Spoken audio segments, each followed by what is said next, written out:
രാജിവെച്ചു പോയെങ്കിലും തനിക്ക് ഏറ്റവും ആത്മബന്ധമുള്ള പാലക്കാട് നിയമസഭാ മണ്ഡലം ശക്തമായ ഭൂരിപക്ഷത്തിൽ നിലനിർത്തണമെന്നുള്ളത് ഷാഫി പറമ്പിൽ MP-യുടെ ഒരു പ്രതിജ്ഞയാണ്. അദ്ദേഹം അതിനുവേണ്ടിയുള്ള പ്രവർത്തനം തുടങ്ങിക്കഴിഞ്ഞു. എങ്ങനെയെങ്കിലും മണ്ഡലം നിലനിർത്തിയാൽ മാത്രം പോരാ, തൻ്റെ വിശ്വസ്തരിൽ ഒരാൾ തന്നെ സ്ഥാനാർത്ഥിയായി വരണം എന്നുള്ളതാണ് ഷാഫിയുടെ നിർബന്ധം. അതുകൊണ്ട് തന്നെ ഷാഫിക്ക് ആദ്യ വിജയം സ്ഥാനാർത്ഥി നിർണയത്തിലാണ് ലഭിക്കേണ്ടത്. ഏതായാലും നിയമപ്രകാരം പാലക്കാട് ഉപതെരഞ്ഞെടുപ്പ് നവംബർ മാസത്തിനുള്ളിൽ നടന്നിരിക്കണം. അതിനുള്ള തയ്യാറെടുപ്പുകൾ രാഷ്ട്രീയ പാർട്ടികൾ തുടങ്ങിക്കഴിഞ്ഞു. ഇടത് BJP മുന്നണികൾ അനുയോജ്യനായ ഒരു സ്ഥാനാർത്ഥിയെ തപ്പി നടക്കുമ്പോൾ സിറ്റിംഗ് സീറ്റായതുകൊണ്ട് കോൺഗ്രസിനുള്ളിൽ സീറ്റിനായി അല്പം പിടിവലിയൊക്കെയുണ്ട്. എങ്കിലും ഒരു അസ്വാരസ്യവുമില്ലാതെ ഹൈക്കമാൻഡ് ഒരു സ്ഥാനാർത്ഥിയെ പ്രഖ്യാപിക്കുക തന്നെ ചെയ്യും. എന്നാൽ സ്ഥാനാർത്ഥി ആരാകുമെന്നുള്ള ഷാഫി പറമ്പിലിനുള്ള ഒരാശങ്ക അത് അപകടത്തിലേക്ക് ചെന്ന് ചാടിക്കുമോ എന്ന വാർത്തകളാണിപ്പോൾ പുറത്തു വന്നിരിക്കുന്നത്. അതായത് സ്ഥാനാർത്ഥി നിർണയത്തിൽ തീരുമാനമെടുക്കുമ്പോൾ അതിലേക്കായി സമ്മർദ്ദം ചെലുത്താൻ ഷാഫി പറമ്പിലിൻ്റെ ആളുകൾ ഗ്രൂപ്പ് യോഗം ചേർന്നു എന്നാണ് വാർത്തകൾ പുറത്തു വന്നിരിക്കുന്നത്. അത് ദേശീയ നേതൃത്വത്തിന് പരാതിയായി ലഭിച്ചതോടെ കോൺഗ്രസ് പ്രവർത്തകർ മാത്രമല്ല UDF കേന്ദ്രങ്ങളിലെല്ലാം അതൊരു മുറുമുറുപ്പിന് ഇടയാക്കിയിട്ടുണ്ട്. പാലക്കാട്ടെ യൂത്ത് കോൺഗ്രസ് ജില്ലാ അധ്യക്ഷൻ KS ജയഘോഷിനെതിരെ ജില്ലയിൽ നിന്നുള്ള സംസ്ഥാന നേതാക്കളാണ് ഇപ്പോൾ ദേശീയ നേതൃത്വത്തിന് പരാതി നൽകിയിട്ടുള്ളത്. പാലക്കാട്ടെ ഉപതെരഞ്ഞെടുപ്പ് സംബന്ധിച്ചുള്ള ചർച്ചകൾക്കായി ഇതേ ജില്ലാ പ്രസിഡന്റ് ജയഘോഷിന്റെ നേതൃത്വത്തിൽ ഗ്രൂപ്പ് യോഗം വിളിച്ചു ചേർത്തുവെന്നും മുൻ സംസ്ഥാന അധ്യക്ഷനും മുൻ സ്ഥല MLA-യുമായ ഷാഫി പറമ്പിൽ MP ആ യോഗത്തിൽ പങ്കെടുത്തിരുന്നുവെന്നും യൂത്ത് കോൺഗ്രസിന്റെ ദേശീയ അധ്യക്ഷന് സമർപ്പിച്ച പരാതിയിൽ വ്യക്തമായി പറയുന്നുണ്ട്. ഉപതെരഞ്ഞെടുപ്പിനായി യൂത്ത് കോൺഗ്രസിനെ സജ്ജമാക്കാനാണ് എന്ന പേരിൽ വിളിച്ചു ചേർത്ത ഈ യോഗം ഷാഫി പറയുന്നൊരു സ്ഥാനാർത്ഥിക്കായി മുറവിളി കൂട്ടാനാണ് സംഘടിപ്പിച്ചത് എന്ന കാര്യം ബോധ്യമായതോടെയാണ് പരാതി അഖിലേന്ത്യാ തലത്തിലേക്ക് എത്തിയിരിക്കുന്നത്. രാഹുൽ മാങ്കൂട്ടത്തിൽ എന്ന യൂത്ത് കോൺഗ്രസിന്റെ സംസ്ഥാന അധ്യക്ഷനു വേണ്ടി ശക്തമായി വാദിക്കുന്ന ഷാഫി പറമ്പിൽ തൻ്റെ ആവശ്യങ്ങൾക്ക് ശക്തി കുറയുന്നു, അല്ലെങ്കിൽ ആരും കേൾക്കുന്നില്ല എന്നൊരു സാഹചര്യം വന്നപ്പോഴാണ് യൂത്തന്മാരെ സംഘടിപ്പിക്കാൻ തുടങ്ങിയത് എന്ന വ്യാപകമായ പരാതികളും മണ്ഡലത്തിൽ ഉയർന്നു വന്നു.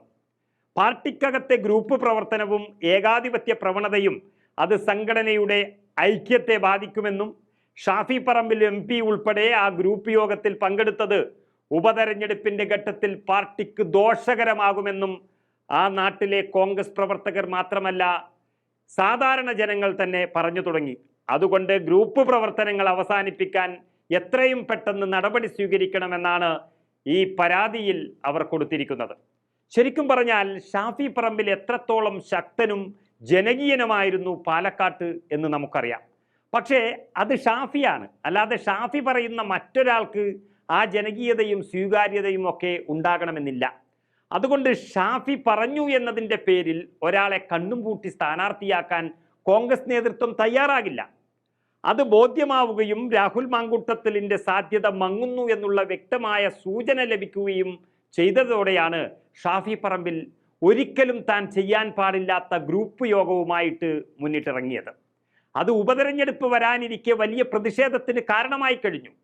പാലക്കാടിൻ്റെ സുൽത്താൻ എന്നറിയപ്പെട്ടിരുന്ന ഷാഫി പറമ്പിൽ വടകരയിലേക്ക് പോയി യഥാർത്ഥത്തിൽ വടകരയിലെ സുൽത്താനായി മാറിയിരിക്കുന്നു, യാതൊരു സംശയവുമില്ല. പക്ഷേ പാലക്കാട്ടും തൻ്റെ ഇഷ്ടം തന്നെ നടക്കണം എന്ന പിടിവാശി അത് നല്ലതല്ല.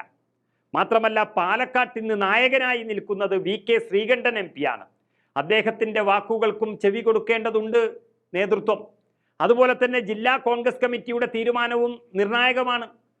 MP VK ശ്രീകണ്ഠനോടൊപ്പം തന്നെ ചേർന്ന് നടക്കുന്ന ഒരു നേതൃത്വമാണ് പാലക്കാട് കോൺഗ്രസിലുള്ളത്.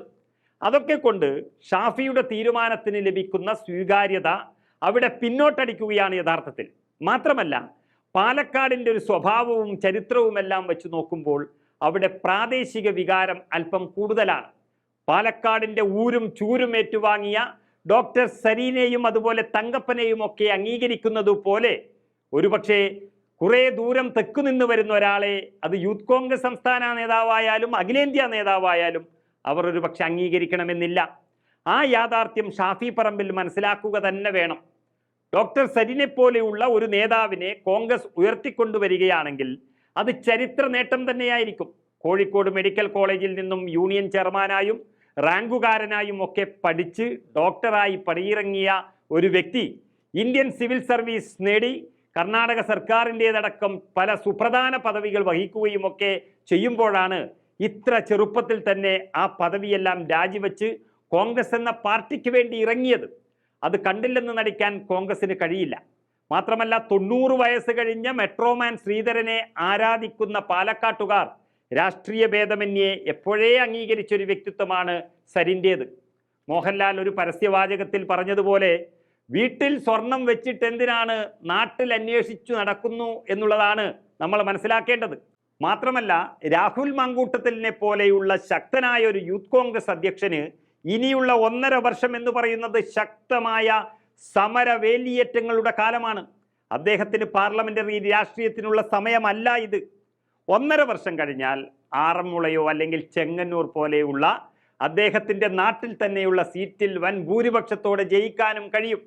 അതാണ് കോൺഗ്രസ് ഇനി സംബന്ധിച്ചിടത്തോളം എടുക്കാൻ കഴിയുന്ന ഏറ്റവും നല്ല തീരുമാനം.